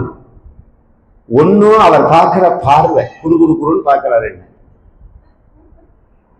ஒரு சுவாமிஜியாவே என்ன பார்க்கல. 2வது விஷயம் அவரோட கைகள். ஒரு பட்னி கடந்து தபஸெல்லாம் பண்ணினவனா இருந்தா, நோஞ்சானா பரமாச்சாரியா எப்படி எப்படி ஒடுங்கி இருந்தா. இங்க என்ன ஜிம்முக்கு போய் பாடி பில்ட் பண்ண மாதிரி இருக்கு இந்த உடம்பு. அதுக்கு மேல ஒவ்வொரு பேரை அடையாளம் காமிச்சு கொடுத்துடும். இந்த வில் அம்பு விடும்போது இப்படி இழுத்து விடும்போது அந்த 4 கயிறு இருக்கு பாருங்க, இந்த இடத்துல வந்து அடிக்கும். அது திருப்பி அடிச்சா கத்திரியர்களை பார்த்தா இந்த இடம் காய்ச்சி இருக்கும். இந்த இடம் இத பார்த்த உடனே புரிஞ்சுக்கலாம். அதுல அர்ஜுனனுக்கு ஒரு ஸ்பெஷாலிட்டி என்ன, சவ்யசாட்சின்னு பேர் அவனுக்கு. இந்த கையாலையும் விடுவான், இந்த கையாலையும் விடுவான். வலது கையால மட்டும் இல்ல, 2 கையாலையும் விடுவான். அதனால 2 கையும் இருக்கு. அதனால எனக்கு அவரை பார்த்தாலே சன்னியாசி மாதிரி தோணல, அர்ஜுனன் அத்தானோன்னு தோன்றதுன்னா சுபத்ரா 2 கையும் காய்ச்சி இருக்கிறத பார்த்தா. தேவகி சொன்னால் தோன்றது என்ன, அவரேதான். அவளுக்கு தெரியுது. என்னமா சொல்றேன்னா, உங்க சின்ன ஏற்பாடு இது, சுபத்ராவுக்கும் அர்ஜுனனை கல்யாணம் பண்ணிக்கணும்னு தான் ஆசை. பெரிய அதை எதுக்குறாங்கிறதுக்காக இப்படி பண்ணியிருக்கான்னா, அப்புறம் அனுமதி கொடுத்தா மாதிரி ஆயிடுது. ஒரு நாளைக்கு சன்னியாசியும் காணும், சுபத்ராவையும் காணும்.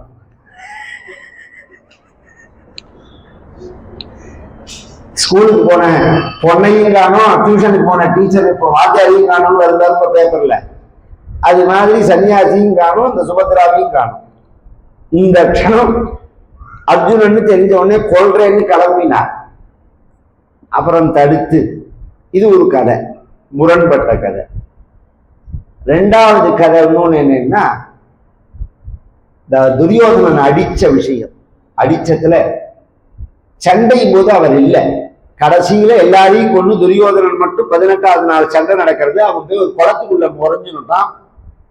அவனை பிடிச்சி இழுத்துன்னு வந்து சண்டை நடக்கிறத வச்சு துரியோதனனுக்கும் பீமனுக்கும் கதா யுத்தம் நடக்கிறது. அங்க கேலரியில உட்கார்ந்து பகவான் பார்த்துட்டு இருக்கிறது. தீர்த்த யாத்திரை போனா பலராமர் வந்துட்டார். வந்தா அபாரமா சண்டை நடக்கிறது. பகவான் கண்ணை காமிச்சு தொடையில அடினா. பொதுவா கதா யுத்த தர்மப்படி இடுப்புக்கு கீழே அடிக்கக்கூடாது. இப்ப சுடும்போது காலில் தான் சுடணும்னு ஒரு பழக்கத்துல வச்சிருக்கிறமே தவிர சட்டம் கிடையாது. அதை கேட்டேன் நான் தெரிஞ்சுக்கிறதுக்காக. அப்படி சட்டம் கிடையாதுன்னு. ஒரு மனிதாபிமானத்தினால அப்படி பண்றோமே தவிர சுடுறதை எங்க வேணாலும் சொல்லலாம். ஆனா கதா யுத்தத்துல சட்டப்படி இடுப்புக்கு கீழே அடிக்க கூடாது. இவர் தொடையில அடிச்சு தொடைய முடியினார் துரியோதனன். யாரு? பகவான் கிருஷ்ண பரமாத்மா. ஏன்னா அவன் அந்த மாதிரி ஒரு தப்பு பண்ணியிருக்கான்.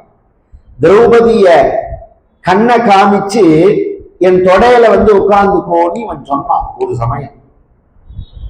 அதை பார்த்த பீமன், அவ்வளவு துணிச்சலா பயலே உனக்கு, எந்த தொடையை காமிச்சியோ அந்த தொடையை முடிக்கிறேன் சமயம் வருது. இப்ப சமயம் முறியினா பகவான், இதான் சமயம் முறியினா. அடிச்சான் தொடை முறிஞ்சு கீழே விழுந்தான். உடனே பலராமருக்கு வந்ததே கோபம், என்னமாடா நீ தொடையில அடிக்கலாம் சட்டத்தை மீறி, நீ இது என்ன, இது யுத்தமே இல்லை, தர்ம யுத்தமே இல்லை, இது அதர்ம யுத்தம், இது அயோக்கிய யுத்தம். இது பீமா நீ அயோக்கியம் இல்லடா, நீ சேர்ந்தையே இந்த கிருஷ்ணன் பையதான் அயோக்கியம், நீ அயோக்கியம் இல்லை, சேருவா கோஷம் போங்கடா அப்படின்னு சொல்லிட்டு அவர் கிளம்பி போயிட்டார். இது நமக்கு புராணத்துல வர்றது. இன்னும் பல இடங்கள் பலராமரை பத்தின சரித்திரங்கள். பலராம அவதாரம் என்னத்துக்குன்னா, ராமாவதாரத்துல லட்சுமணன் பண்ணின மாதிரி பணிவிட யாருமே பண்ணது. உலகத்துல லட்சுமணன் மாதிரி ஒருத்தர், ராமரோட பிராணன் மாதிரி லட்சுமணன் அவ்வளவு பணிவிட பண்ணியிருக்கான். அதனாலதான் உனக்கு என்ன பதில் பண்ணாலும் பதில் ஆகாதுன்னு பகவான் சொல்றார். பின்னாடி லட்சுமணன் சக்தி ஆயுதத்துல அடிபட்டு கிடக்கும் போது அந்த லட்சுமணனுக்கு பதில் பண்ணணும்னு தெய்வமே நினைக்கிறது. அதனால மதுஜன்மாவில் அண்ணாவா பிறக்க வச்சு அவருக்கு கையை பிடிச்சு விடுறது, காலை பிடிச்சு விடுறது, அவருக்கு கையை கட்டி நிற்கிறது, அவர் சொன்னதை கேட்கறது எல்லாம் கடமை. முதல்ல அதை தெரிஞ்சுக்கோங்க.